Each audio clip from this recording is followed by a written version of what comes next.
Hello बच्चों, नमस्कार। आप सभी को फिर से स्वागत है एक नई कहानी में। आज की कहानी है लालची पत्नी। एक समुद्र के पास एक मछुआरा और उसकी पत्नी दोनों साथ में रहते थे। मछुआरा अपनी पत्नी को बहुत चाहता था। मछुआरा बेचारा गरीब था। वह रोजाना इतना कमा लेता था कि आराम से 2 वक्त की रोटी मिल जाए। लेकिन मछुआरे की पत्नी बहुत लालची थी। वह इस छोटी झोपड़ी और कम कमाई से बहुत नाखुश थी। इसीलिए वह हमेशा मछुआरे को डांटा करती थी कि वह बहुत कम कमाता है। एक दिन वह मछुआरा समुद्र की तरफ गया और उसने जाल को फैलाया और मछली का इंतजार करने लगा। बहुत देर तक इंतजार करने के बाद भी उसको कुछ नहीं मिला। मछुआरा निराश होकर वापस घर लौट आया। खाली हाथ देखकर उसकी पत्नी ने चिल्लाना शुरू कर दिया। बहुत डांटने पर वह मछुआरा वापस समुद्र के किनारे जाल फैलाकर बैठ गया और मछली का इंतजार करने लगा। थोड़ी देर बाद एक मछली उसके जाल में फंस गई। वह उसको ऊपर खींचा। उसने देखा कि यह कोई सामान्य मछली नहीं है। उसे तड़पता देखकर उस पर दया आ गई और उसको पानी में वापस छोड़ दिया। मछली ने उसको धन्यवाद दिया। ठीक है, मुझे फिर से खाली हाथ लौटना पड़ेगा। मछुआरे की उदासी को देखकर मछली ने उससे पूछती है, तुम उदास क्यों हो? मछुआरा बोलता है, मेरी बीवी एक बहुत बड़ा घर चाहती है, लेकिन मेरे पास कमाने का कोई साधन नहीं है। इसीलिए मेरी बीवी मुझ पर हमेशा गुस्सा करती रहती है। मछली बोलती है, तुम घर जाओ, समझ लो तुम्हारी पत्नी की इच्छा पूरी हो गई। मछुआरा हैरान होकर बोला, क्या? मछली ने कहा कि तुमने ठीक सुना है, तुम्हारी पत्नी की इच्छा पूरी हो गई है। मछुआरा दौड़कर घर की तरफ गया। उसने देखा कि उसकी झोपड़ी एक पक्का मकान बन चुका था। यह देखकर मछुआरा हैरान था। वह समझ गया था कि वह मछली कोई मामूली मछली नहीं है। यह बात उसने अपनी बीवी को बताई। मछुआरे ने अपनी पत्नी से कहा कि अब तो तुम खुश हो न? मछुआरे की पत्नी लालची थी। उसका मन नहीं भरा और बोली, मुझे इससे भी बड़ा घर चाहिए। उसने मछुआरे से कहा कि वह वापस मछली के पास जाए और इससे भी बड़े घर की मांग करे। मछुआरे ने मना कर दिया और बीवी फिर से नाराज हो गई। मजबूरन मछुआरे को वापस मछली के पास जाना पड़ा।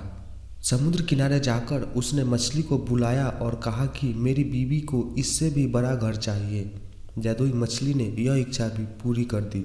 मछुआरा धन्यवाद देकर घर चला गया। उसने देखा कि उसका घर बहुत बड़ा बंगला बन चुका था। अब मछुआरे ने अपनी बीवी से पूछा कि क्या अब वह खुश है? लेकिन उसके लालच का कोई ठिकाना नहीं था। वह बोली कि उसको एक महल चाहिए। मछुआरा एक बार फिर उस जादुई मछली के पास जाता है और एक बड़े महल की मांग करता है। वह मछली बिना कोई प्रश्न किए उसकी यह इच्छा भी पूरी कर देती है। मछुआरे ने जाकर देखा कि उसका घर एक महल बन चुका है और उसकी पत्नी एक सोफे पर बैठकर आराम कर रही थी और उसके चारों ओर नौकर घूम रहे थे। मछुआरे को लगा कि अब तो मेरी पत्नी खुश हो ही जाएगी, लेकिन उसने गलत सोचा। कुछ दिनों बाद उसने कहा कि मुझे पूरा साम्राज्य चाहिए, जहाँ प्रजा हो, मंत्री संतरी हो और सभी मेरा हुक्म माने। मछुआरे ने इस इच्छा को पूरी करने से मना कर दिया। फिर क्या था, एक बार फिर उसकी पत्नी नाराज हो गई। शर्म महसूस करते हुए बेचारा एक बार फिर वह जादुई मछली के पास गया। मछुआरे ने कहा कि अब उसकी पत्नी को पूरा साम्राज्य चाहिए। मछली ने यह इच्छा भी पूरी कर दी। मछुआरा भागता हुआ घर गया। अब वह महल एक साम्राज्य बन चुका था। उसकी पत्नी एक बड़े सिंहासन पर बैठी थी। वहां पर सभी मंत्री भी बैठे थे। अब मछुआरे ने पूछा कि क्या तुम अब खुश हो? उसकी पत्नी ने कहा कि अब मैं बहुत खुश हूँ, हमारे पास सब कुछ है, लेकिन मैं इन सबको कैसे संभालूंगा? मैं तो एक अनपढ़ हूँ। बस एक आखिरी बार मेरे लिए कोई ऐसी शक्ति मांग लो जिससे मैं सब कुछ नियंत्रण कर सकूं।